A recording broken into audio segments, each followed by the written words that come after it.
Hey, there you are. Okay, I am now broadcasting live. Thank you for watching. My name is Matthew, and I was talking about I'm bringing this forward. Hold on. poverty in society that is not money, but it is loving one another, and how effective that can be used as a tool um, in vigilante work. You really did remember exactly where you were. Uh-huh. You're good. I do. Okay, so So I'm. yeah, sometimes people think I'm losing track of my conversation, but actually I just make little quick side points, too many Well, so sometimes. you're But losing track for us, there she but goes not again. yourself. Well, there may be people watching too. So So. because my conclusion on all this, you may have to watch a few series, is going to teach you what took me probably 3 years to figure out. Well, we'll say 23 years because I spent 20 years building the American dream, again being 1.3 children, a house, a two-car garage, a dog, a wife, and kids, and a good retirement or 401k plan. That's the American dream. Once I have all that, once I earn all that, if I work hard, I get enough money, then I'll be happy, I'll be set. But it doesn't work that way. It won't make you happy. It'll make you miserable because you're reaching for something that other people have told you you need to do to be a part of society and to be happy. And it's not true. And you make yourself crazy doing it. I spent 20 years building the American dream to have it all crushed and destroyed in one day. Uh, it doesn't even matter why, but I'll just say it was crushed in one day. And I learned also, by the way, it's easier to destroy than build.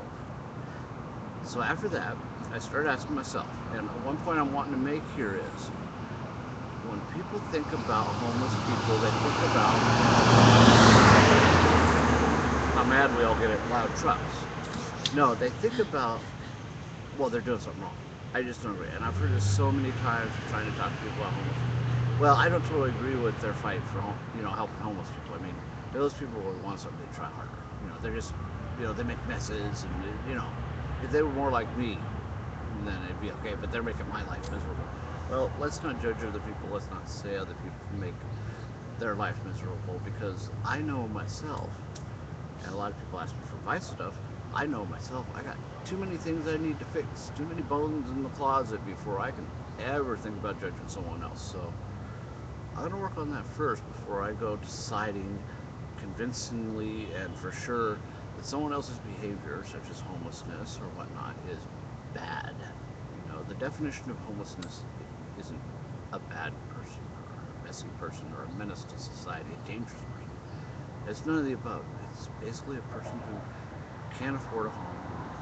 They're on the streets or wherever it is that they go, or whatever reason it is, they're homeless. And there's many reasons and many different little groups of homeless people. We could say the schizophrenics. A lot of people are schizophrenic. Well, they didn't ask to be schizophrenic. They did nothing wrong. They're loving people, most of them. That they hear voices and respond to them, and they know they can't control them.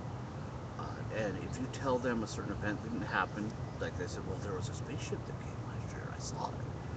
Don't try to convince them it never happened because it causes them more stress and they get more schizophrenic. And that's for the psychologist to figure out and whatnot. But we need to realize that there's a lot of different reasons people are homeless, and it doesn't mean that they're bad people. A lot of times it means that something is messing up, maybe biologically, mentally, maybe they have a drug addiction. Again, drug addiction also isn't defined as a bad person. Drug addiction has now been deemed as a disease that affects people. Some people can have one drink of alcohol, the first drink, and they can't stop no matter how hard they try. They have no idea how. So they eventually give up trying to stop. And I mean, imagine how sad that would be. You lose everything because you have the genetic structure for alcoholism. Or schizophrenia comes on at about age 18 to, I don't remember, between age 18 and 29, something like that on average. It just comes like that. And they think they're going crazy. They don't, until they figure it out or someone tells them because they go to the doctor. Most of them are very friendly people.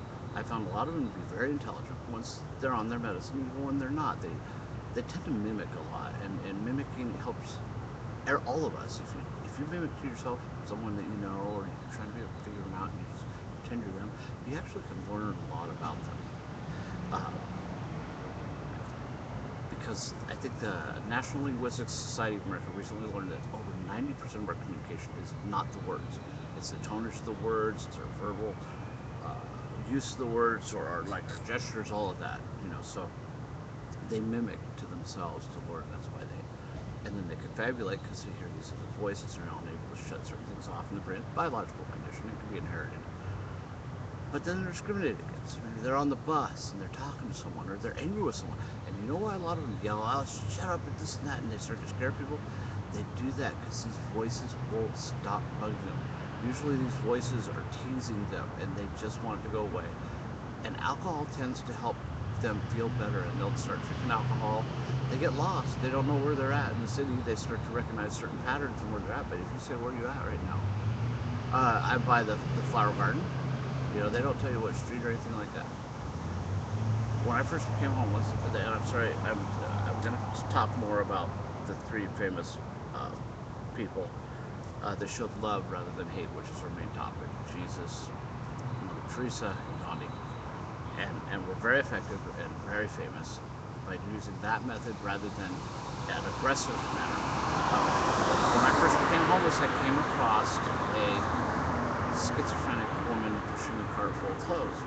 And she was a little bit drunk on alcohol. I don't know if she drank hard liquor or beer that day, but she was a little bit drunk, a little bit off base. And she looked a little bit fearful of me and looked at me like she wanted a cigarette. I could tell right away. I said, you want a cigarette?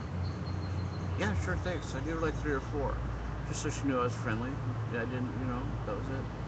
So, well, thanks, you're really nice. She sat down to have a cigarette with me.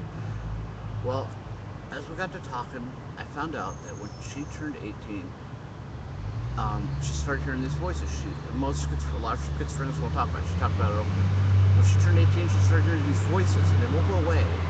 And she knows they're not real, but they are real, she says. I can hear them. They're talking to me. I said, I talk to you right now? She goes, yeah. How many? She says, like 5 of them. She goes, and I drink alcohol because it helps me, them not bug me, but I said, you get disability and you don't have to live on the streets. You get Social Security disability, I think it's called SSI, I'm not all familiar with that. The government will help if you have a disability. You get a place to live and stuff, and counseling, maybe you can get a part-time job. She goes, I know, I tried that, but I need to get my license because I lost it. Well, of course she lost it. A lot of schizophrenics are disorganized. It's called the disorganized schizophrenic. And if you don't have the medicine, you can't control this stuff. It's purely biological. It's not a choice. It's not something they want to do. It's just a brain malfunction. Okay, so she's sick. Period. She's sick. She's not a bad person. Living in a car, walking around the streets, drinking alcohol. I said, well, where are your parents? How come they're not helping you? She says, well, because when I was first starting the voices, I left, and I don't know where they're at. And my sister's kind of mean, and she was following me for a little while, but then I lost them. We were all together, and I ended up walking away. I don't know how to get back home, and I tried to call my sister, but it didn't help very much. I said, when's the last time you talked to your parents? She said, back then. I haven't seen them since. I don't know how I ended up here in Portland, Oregon, but I was in California, and she just accepted her way of life, going from free food to free food all day long, sleeping outside or in the shelter, and running whenever there were men that were getting too close with the fear of being taken advantage of, which obviously happened more than once, because I ended up losing her later that day on my way to try to get her to the hospital, because it was a man-female bathroom being used, and a couple of men walked out as she was wanting to go in, and she thought there might be men in here and went running off.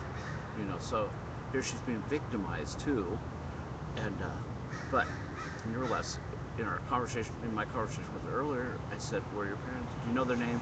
She remembered their name and where they lived. I forget, it was like Ohio or something. It's so far away out. I said, you mind if I try to call them? She goes, yeah, but I don't know their number. I said, let me try. And I called 411 information. Bam, I hit their name right off the bat, called them. The parents started crying. Where is she? Can you help her, please? We lost track of her when she was 18. This woman's like 30-some years old. She's been on the streets. No one offered her help. No one's done nothing. She's a menace to society. Don't talk on the bus. Our city will give people tickets for around $150 for riding we call it the MAX light rail system, for not having a ticket. But you can get on for free, but every now and then they'll expect a fare. So we're fining people, giving them fines to the people who can't afford a ticket or don't have enough capacity to get one. I'm sorry about the traffic, hang on. Take another quick example. 12-year-old child started smoking pot because a friend introduced him to it at school. Said, you're not cool if you don't try it. Takes one hit and is addicted immediately and doesn't know how to stop and is afraid to tell his parents because his parents look down upon it because it's been given such a bad connotation by people who absolutely know nothing about it. They just believe that you live this certain way. You don't use drugs. You work hard day by day. You get your paycheck. Forget about being a free thinker and starting your own business, or hey, let's start a nonprofit that might help people, or I got an even better one. Let's help homeless people. No, because if they tried harder, they would be better people. That's not my fault. Why should I help them? I work hard. Because in my previous description, because groups work better, community works better. There's a reason that we live in families, communities, and a nation. Working together produces more than everybody working individually. So, because some people function less than others, and some overfunction, the overfunctioning ones help the ones that underfunction survive, and it balances it all itself out. Nature will balance itself out when you allow nature to do what it does, and you try not to live independently, but you live in groups and you help your fellow man. That's what they used to do in the past. So that's what we're losing out here on, is we're forgetting about, and you'll remember this when you're near your death. Father said it too. He goes, I've tried so hard to collect things and make money. I always wanted to be rich and be happy. He goes, but now that I know I'm going to die soon from a heart disease that the doctor said you only have a few months, there's nothing we can do about it. We're very sorry. He was in a heart transplant. He realizes he's going through depression, knowing he's going to lose the ones he loves. That nothing he ever obtained in life, acquired, really mattered. He didn't even think about that. So what if I had a great big boat? So what if I had a bunch of money from this mill working job? What matters is those moments where I really connected with someone and we had a great loving relationship. He was so glad for those because that's what really matters. So some of you have near-death experiences. Now, and I'm sorry if I look around. We're in a city here. They're going to start a marathon. And us homeless people are also fearful because we're discriminated against. So we just look around a lot. So anyway. Except for Mary, because she's got about 5,000 people watching over from Occupy. But anyway, I'm not houseless. Yeah, she's not homeless either. That's why I don't like her. No, I like her. She discriminates, won't let me sleep on her couch. That's So right. anyway, My roommate now won't if let people you leave sleep. chips on your couch, I don't like that. Yeah. Anyway, no. What was I? I don't know. So my main point is that if you take your paycheck, let's say, and in fact I'll use myself as an example. I'm not going to use you. There was a woman that I met, and I didn't know it at first, but we kind of bonded. And then after we were very befriended and developed an emotional relationship, not quite so much romantic, but more like a really strong friendship, she confessed her heroin addiction. And I had to pay rent on a store. It's $1,200 a month, right? But I had a choice at one point. I could pay for her to go to treatment, $1,200, the last of my money. I need it for rent to keep my store open, feed my family. Pay for it, put the rent, or I could pay for her treatment. So I had to make a decision. And you tell me which is more important. Should I keep my store open? Or should I save her life? And I want you to keep in mind that I had a chance to meet her parents. And her parents were in their 30s. Very clean, beautiful, loving, everyday family. I mean, almost how to leave it to beautiful people. Terrified that their daughter had been introduced to heroin by some street guy that said it's just like pot, smoke a little bit, you like it. Until she was hooked on smoking it and finally convinced her to shoot it to keep her as his girlfriend because of his insecurities and inability to know how to keep someone. When she was 15, 16 years old, she took one of the strongest drugs with withdrawals to get off of. And that guy had that girl for 5 years, and they were watching her die. They knew the day is going to come soon. Maybe a couple of years left. They don't know. It could be tomorrow. And they even had this horrible thing. They had these priorities when they woke up, and they were stone faced about it. It's like it meant nothing because they had done it so many times. First priority: is she alive? Where is she? Right? Is she too high? Yeah, I forget. There was like 5 of them. The mother told me over the phone once because I called and said, "Have you seen her? She didn't come home all night." And I was at a hotel, and she said, in Hawaii, where I was visiting her family, and she says, the mother says over the phone, "I haven't seen her. Is she in the swimming pool dead?" Calmly. And I said, "I feel so sorry. I feel so bad to hear you say that. You live that on daily life, and that you're beautiful over a little woman." And I'm not blaming the guy. I mean, I blame the guy that introduced it, but again, another example of homelessness doesn't mean you're a bad person. It means that something's a little bit off. You know?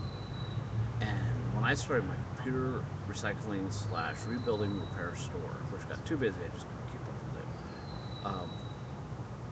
One of my goals was it wasn't really there to make profit. It was there to help get those people that need self-esteem back, that need to be told they're a good person. Get their self-esteem back. Get them talk to you. Don't just say, "Hey, you're a loser. You're homeless. Get out of here." Right? Call them over to my shop. Don't stare at them mean or something because the other business owners are doing that. Invite them in. Treat them like a good person. Give them a little freebie or something. Take them in. I didn't give them everything I had, but then pop the question. What do you think's holding you back? What could I help you figure out? I have found it's very hard, very, very hard to find anyone who doesn't respond to love. Once somebody loves you, you can get them to do almost miracles. Like we hear about the woman that lifted a vehicle off her baby, you know. In my explorations, excuse me, I got a bus coming here, so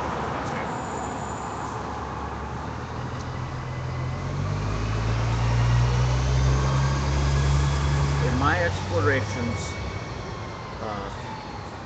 of homelessness and other groups, I had the experience once of reviving a girl just to beat on heroin that told me she'd quit. And she looked, there was a doornail, and it took me like 9 minutes to get her bleeding in. And like afterwards, I realized it was like the future I was in, her death. And I brought the past back. It was so bizarre to my mind, but I was so determined to bring her back. I was not going to let that happen. That I'm amazed I did. My brother, who's a fireman, God rest his soul, just bad heart, nothing in particular. It's fireman said, almost always when you try to resuscitate someone with CPR, it will not work. Almost always. And I did it. I don't know why, but I think it's because I was so determined to. Nevertheless, some of that stuff's hard to talk about. What you see. Love is a powerful tool. And if you want to meet good people, and you're tired of the normal day-to-day hostility out there, which is turning you into a vigilante, and you want to fight back, what does I say here? Anger begets anger. You're just going to end up with war. If you yell at a child, you spank a child, and you harm a child or an animal, it's been found through research and testing that you may get what you want. The kitchen may get cleaned every day. Whatever it is you're seeking, you might get what you want. You may even win an argument with your spouse if you raise your voice. But it usually ends up turning into aggression on the one that was being punished. And so it has a very big negative effect. If you're negative to other people and you act angry to change them, you're going to be met with hostility. And it's going to spread. People aren't quite sure how to solve things in this world. We're not perfect. We're still learning about this world. A new species, eager to learn more, I think. Carl Sagan said something very similar to that. A famous scientist that believed traveling outside the universe. Carl Sagan is great if you ever have a chance to Google some of his movies and stuff. The sands of the cosmic ocean. But anyway, of us, love public transportation. Don't be afraid to talk to people. Don't be afraid to say hello. A lot of people won't talk. I like to say when they don't talk to me, I say, and don't talk to strangers. But you know what? You'll make so many friends. And if you need something done, ask people with love. You know, give self-esteem first. Wow, you're really great. Notice their positive traits. Maybe they're schizophrenic. But I've also found schizophrenics often to be hyper intelligent. If you want to learn something about a schizophrenic, or you want to learn something about someone else, and you have a schizophrenic friend, ask them about that person. He may tell you things you never noticed, but when he tells you, him or her tells you, you'll be like, wow, how did you figure that out? Because I used to mimic them. I met a girl that was a heroin addict, really bad, like a pincushion, but an artist. There's some great heroin addict artists that are just amazing. She had pictures that looked like Van Gogh, the stuff from the 70s, and she didn't even know who I was talking about when I mentioned this artist. It was just, and she wouldn't sell them to me. She'd ask me for 20 bucks. She'd go beg for 20 bucks. She'd do anything for 20 bucks, but she wouldn't sell me one of her pictures for 300. I don't know why. But that's right. So, vigilante. Okay. Now we'll be quick about my examples. Jesus helped who? He helped the rich. He helped the corporate leaders. Did he want money, or did he want love? The Bible says God is love. You know, right? Well, it doesn't mean we're talking about a person, or you can believe in God, whoever your God is, or whatever God is. It says God is love. You know, feeling all around. You know, and people want to get ahead. There's competition. It's a natural thing. You know, to be the biggest and the baddest, the boldest, the best. You know, what's a good feature. You know. Muhammad Ali says, let me show you how great I can be. Don't ever lose your hope. Keep on trying no matter what. Don't give up. Don't give up. You may become Jesus helped people lowest on the scale. I've always felt that the lower you are on the scale, the less money you have, the more humble you are, the less you feel ashamed because you're not as good, the more you're like Jesus. It's a personal belief of mine. People argue it. They say, no, Jesus was like that always. Okay, well, I'm not getting a big religious debate. I'm just saying, people who are low on the scale have suffered, and they know the difference between love and hate. And you know, I don't believe in tough love at all. I don't believe in kicking your child out and saying, you can't stay with me, and I will do nothing for you until you learn how to live. In fact, I highly disrespect that, and I'm sorry if you do like the idea of tough love. I highly disrespect it because a lot of children have committed suicide over that. And I've been an alarming rate, and adults, because they feel so rejected. You know, it's such a bad feeling. And if you give up when you're treated like that by your entire family and kicked out, and living on the streets and everything, and some of you have had that happen. You may be the one that kicked them out. You know, I don't know what else to do. If I don't make them help themselves, they won't help themselves. I don't believe it. I think number one, people who do that don't know how to fix a drug addict. And that's fine. Because you're not trained in it. You give it to professionals. You ask for those programs that are out there. Oh, but we can't afford that. You're right. That's right. There's not enough programs for that. You know, we're having businessmen ask us for programs that support large business owners that have made billions of dollars, CEOs, this and that. There are good and bad businesses. The difference of a good and bad business is the main person who runs it or the board of directors. I believe that a good business is one that has humanitarian efforts, and if they want to make money, that's great too. I have nothing wrong with making money. Well, I sure could use $1 million. In fact, since I'm on this video right now, if you're watching it, please send me $1 million. Okay, I'll use half good things. No, I'm kidding. But everybody always asks for money. Send me $1 million loves. That would be even better, because I'll go to my deathbed thinking about that. And that'd be really good. And I'm going to take a break. As Mary, we'll finish with Jesus. Who did Jesus love? And Jesus says, he who feeds me feeds the hungry. He who feeds the hungry feeds me. I'm sorry, that's what he said. Think about that. He who feeds the hungry feeds me. So, It must be like him. If you want to be like Jesus, help those in need, give love, educate and teach, because that's what people lack the knowledge of how to do. People are afraid to talk to other people. Here's just statistics. I think in Portland, Oregon, 1 year, long time, 10 years ago, I heard that there was like 15 murders. Okay.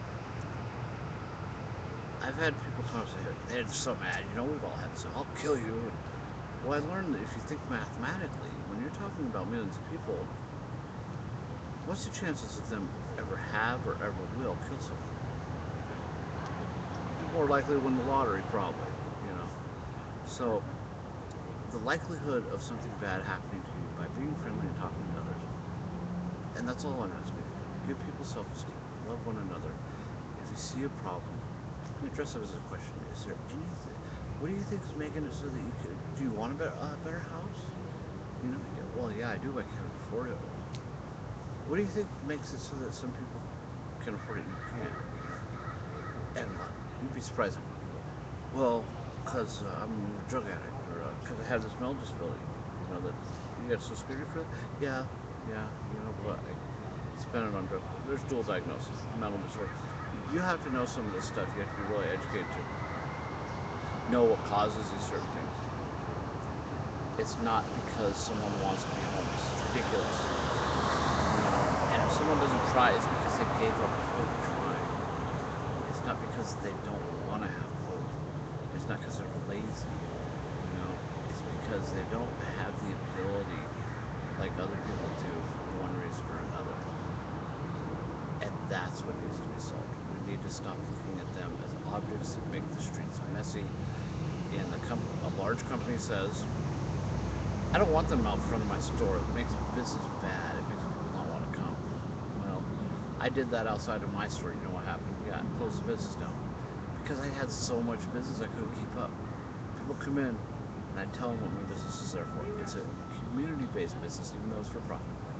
To give those who are in need, that have been shoved in the corners, and the businesses that don't like them, and hidden and swept into the carpet. My store gives them self-esteem, because everybody has good points, everybody has bad points, so we don't judge, right?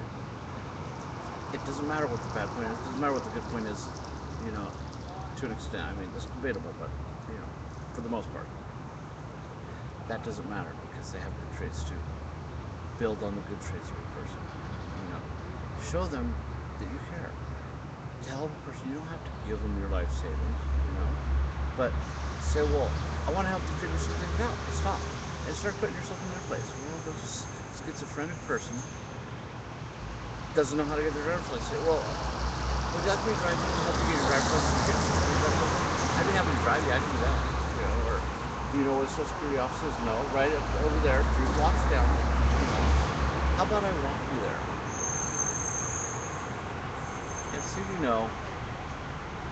when you're down the road, you bump into this person that you helped for maybe only a very, very short time, and they're totally changed. They look healthy. They quit using drugs. They have their own home. They have 3 kids. They start to see their kids again. Maybe they lost them. And you're like, oh, look what I did. I gave someone their life back. I gave someone their dollar back when I got her off the heroin, because I made the decision to give their family $1,200 instead of paying my rent on my store. And I will live with knowing that these parents that were living in a horror story they couldn't believe and felt isolated. We're the only ones. Why is our daughter dying? My most beautiful daughter, prize position. I gave them that back because I knew how important it was. I would rather give them everything I own. Jesus didn't care about money. So we're not treasures on earth where moths and rust consume, but treasures in heaven.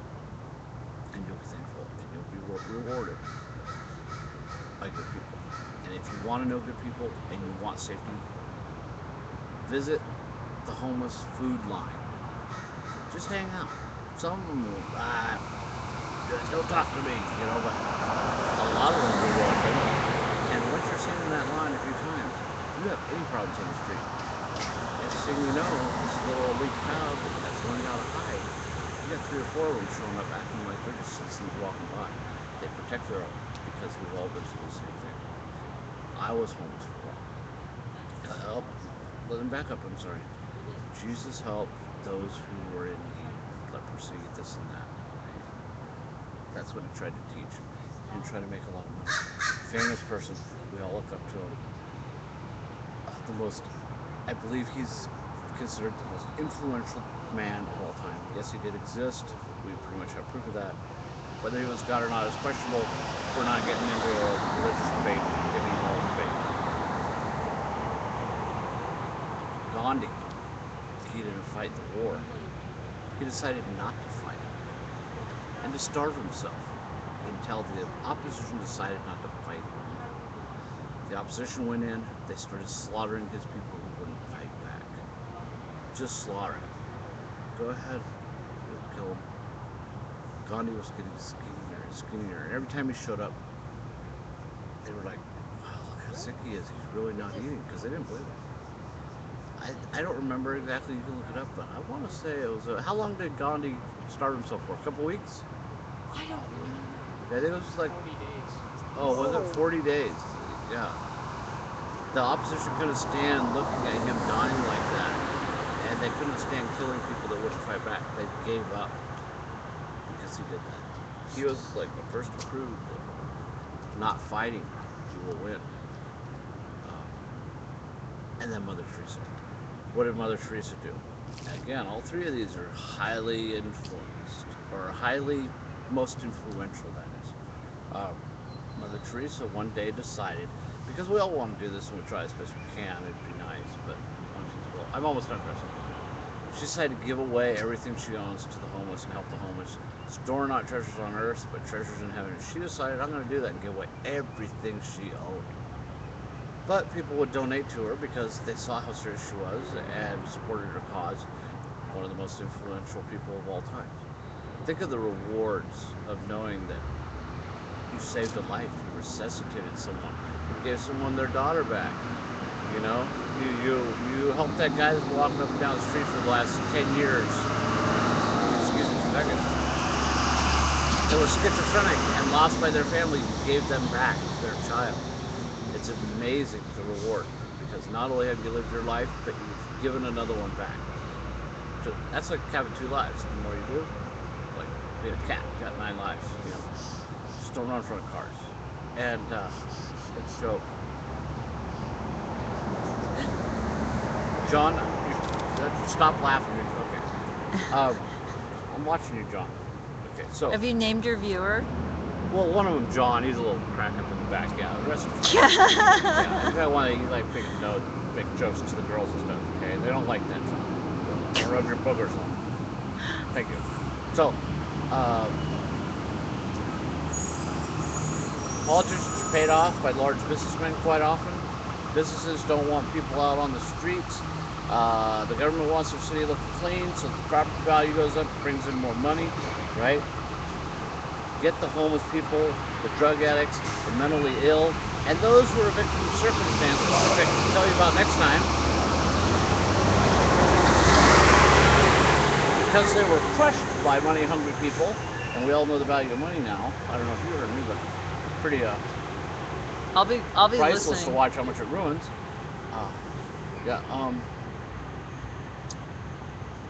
They're doing this because they don't like what people look like when they're having a rough time, or what they look like when they're having a normal, everyday, great time. Maybe they want their hair long, God forbid. I tried that once. It was terrible. It was hot.